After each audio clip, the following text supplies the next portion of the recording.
Los patrones climáticos han sido los grandes protagonistas de los mercados agrícolas mundiales durante este 2025 y todo indica que seguirán siéndolo el próximo año. Desde olas de calor y sequías hasta inundaciones y tormentas, 2025 nos ha recordado lo estrechamente ligados que están los rendimientos agrícolas y, en consecuencia, los precios de los alimentos al comportamiento del clima.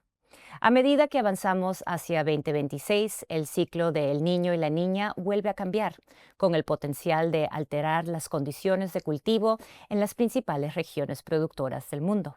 Para ayudarnos a comprender qué significa esta transición para los agricultores, los comerciantes y las cadenas de suministro globales en el año que viene, hoy me acompaña Carolina Jaramillo Giraldo, analista de inteligencia de mercado de StoneX Brasil. Carolina, bienvenida. Hola, Joana, muchísimas gracias por la invitación.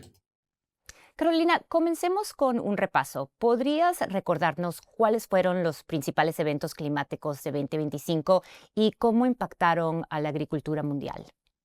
Mira, es fundamental entender que todo lo que mencionaste, las olas de calor, las sequías, las inundaciones, no son casos aislados, son lo que clasificamos como consecuencias directas de eventos extremos exacerbados. La situación es crítica. Al no cumplir con las metas de reducción de gases de efecto invernadero y permitir que la temperatura global se acerque al umbral de más 2 grados centígrados, la frecuencia de estos desastres se dispara. Déjame darte las cifras de la ciencia más reciente para dimensionar la magnitud. Una ola de calor extrema que históricamente ocurría una vez cada 50 años, en este escenario pasaría a ocurrir casi 14 veces en el mismo periodo. Y no es solamente el calor, las sequías ya en regiones que son áridas, que veíamos una vez por década, serían 2,4 veces más frecuentes. Lo mismo ocurre con las lluvias torrenciales. Su frecuencia se duplicaría 1,7 veces para los países tropicales. Esto eleva el riesgo considerablemente, convirtiendo eventos raros en situaciones casi anuales. Lamentablemente, más clara, la prueba más clara la vimos ahorita en noviembre del 2025. Vimos cómo Vietnam, el mayor productor de café de robusta del mundo, pasó de una sequía extrema al inicio del año a sufrir inundaciones sin precedentes en los últimos días. No fue una lluvia normal, fue un evento de precipitación extremo. Y aunque todavía se están evaluando los daños, el exceso de agua parece haber arrasado plantaciones enteras y dañó infraestructura crítica, lo que ha tenido un impacto directo en el mercado del café. Solamente otra cosa, otro ejemplo es la ola de calor de julio de 2025 en el sur de Europa. Con temperaturas superiores a los 40 grados centígrados, afectó el maíz, el vid, el olivo y el algodón. Y se estima que las pérdidas agrícolas anuales en la Unión Europea rodean los 28.000 millones de euros debido a estos eventos extremos. En resumen, podemos decir que 2025 nos enseñó una lección muy dura, en que un mundo que roza más o menos más los 2 grados centígrados, los eventos extremos son simultáneos y globales. Ya no es un problema local, es una crisis sistemática de seguridad alimentaria. Ok. ¿En qué punto nos encontramos ahora en el ciclo del niño y la niña, entonces? En el ciclo del niño y la niña, podríamos decir que el ENSO, que abarca tanto el ciclo tanto abarca el fenómeno del niño como su fase opuesta, la niña, se caracteriza esencialmente por desviar los padrones climáticos medios de una región, y esta desviación se suele traducir en eventos extremos. Un ejemplo claro lo vemos en la cuenca amazónica.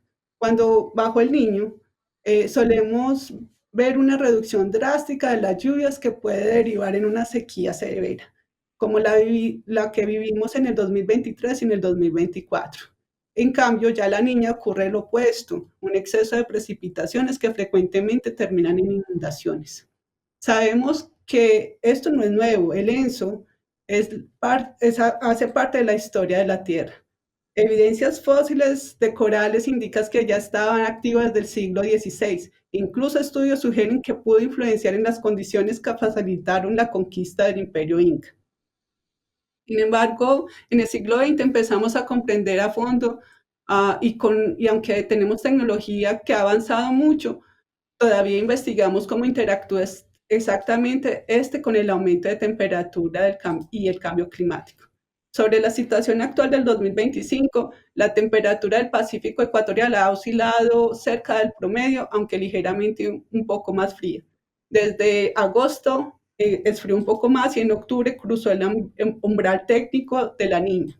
Sin embargo, como las anomalías térmicas no fue muy intensa ni muy abrangente, los centros climáticos proyectan un evento débil y de corta duración. En la práctica, esto significa que sentiremos su impacto en las lluvias y en las temperaturas, principalmente en diciembre, pero los modelos indican que para febrero el fenómeno perderá fuerza y retomará a la neutralidad. Ok, entonces, si analizamos región por región, ¿qué pueden esperar los agricultores en las principales zonas productoras? Bueno, basándonos en la Organización Meteorológica Mundial para finales de noviembre, que fue la actualización realizada por ellos, que integra los principales modelos climáticos globales de todo el mundo, tenemos el siguiente panorama para el trimestre diciembre a febrero. Vamos a hablar primero de granos en el hemisferio sur. Los modelos muestran señales claras que la región comprendida entre el noreste de Argentina, Uruguay, sur de Paraguay y sur de Brasil, allí se observa con una probabilidad del 40% que las precipitaciones estarán por debajo del promedio normal a lo largo de los 3 meses. Ya otra zona interesante e importante es el centro-este de Brasil, donde los modelos también muestran una tendencia de precipitaciones abajo de lo normal, pero se concentran y las señales más intensas es en el mes de febrero. Vamos a hablar ahorita de caña de azúcar. En Asia, pues donde la lluvia pues, afecta realmente las cosechas, ¿cierto? Vamos a hablar primero de India. En diciembre se espera normalidad en casi todo el país, salvo una señal en el sureste que indica una probabilidad del 40% de las lluvias estar encima de la media. El resto de la temporada parece normal, aunque con cierto grado de incertidumbre. Ya en Tailandia, para diciembre los modelos indican una reducción de lluvias en la zona central, lo cual favorece la cosecha, volviendo a la normalidad en enero. Y vamos ahorita para el sur de China.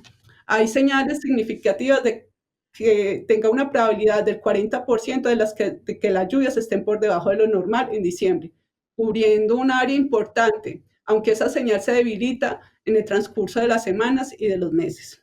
Ahorita vamos a hablar de café, por último, Vietnam y Colombia. Diciembre trae señales de lluvia encima de la media, con una probabilidad del 40% para Vietnam y 50% para Colombia. En Colombia, esta probabilidad se mantiene hasta el mes de febrero. En Vietnam, tras los desastres recientes, estas lluvias adicionales probablemente causarán atrasos en la cosecha. Para Brasil, otro país pues, más importante, para las zonas cafeteras solamente hay una señal muy débil de probabilidad de estar las lluvias encima de la media, eh, solamente en una parte del sureste de Brasil y solamente en diciembre. El resto de los meses parece que tienen unas señales claras de estar en normalidad. Finalmente vamos a hablar un poco de las temperaturas. La tendencia global sigue siendo unas temperaturas encima de la media. Sin embargo, para diciembre del 2025 los modelos marcan algunas excepciones. India, Tailandia, Vietnam y el extremo este de Brasil muestran una probabilidad entre el 40 y 50% de experimentar temperaturas por debajo de la media. Para enero y febrero volvemos a un patrón normal de medias que están encima, o el nuevo patrón normal de medias que es estar encima de la media histórica. Estos cambios en el clima de los que me acabas de comentar, ¿cómo podrían afectar a los mercados agrícolas del mundo y a las cadenas de suministro? Bueno, estos factores ya están descontando en los precios. Por ejemplo, el mercado de café. Tras los eventos recientes en Vietnam, vimos una fuerte volatilidad. La incertidumbre sobre el daño en la infraestructura y la calidad del grano actuó como un factor alcista, impulsionando los precios que están ya altos y que el mercado esperaba que se corrigieran con las nuevas políticas arancelarias. En cuanto a los granos, soya y maíz, la atención está puesta sobre la niña débil.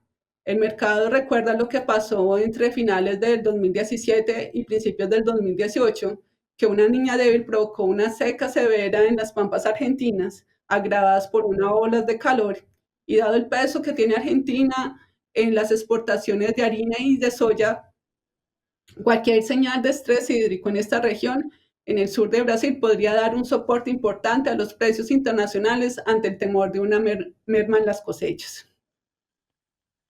Y finalmente, antes de despedirnos, ¿en qué deberían enfocarse los agricultores y las empresas del sector agroindustrial para prepararse para el 2026?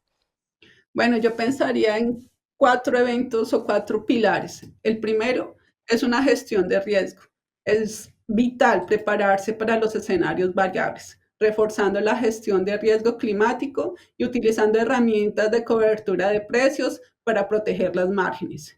El segundo pilar sería la inteligencia de mercados. Las empresas deben invertir en información meteorológica precisa y análisis de datos para anticipar los movimientos y detectar las oportunidades antes que la competencia.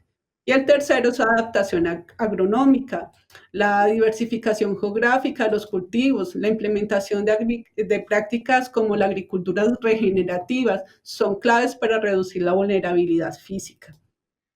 El cuarto pilar sería el monitoramiento constante. Los próximos días serán decisivos para confirmar el alcance real de la niña y hay que estar atentos día a día. Y por último, y uno de los más importantes, descarbonización y transición energética. Este sector o el sector debe apoyar decisivamente la transición de energías fósiles para energías más limpias y realizar esfuerzos significativos para la reducción de los gases de efecto invernadero. Ya no es solo una cuestión ambiental, sino un requisito de competitividad para el mercado global. Entendido. Carolina, muchas gracias por tu tiempo y gracias a nuestros espectadores por acompañarnos. Para más contenido financiero, no te olvides de darle un like y suscríbete a nuestro canal.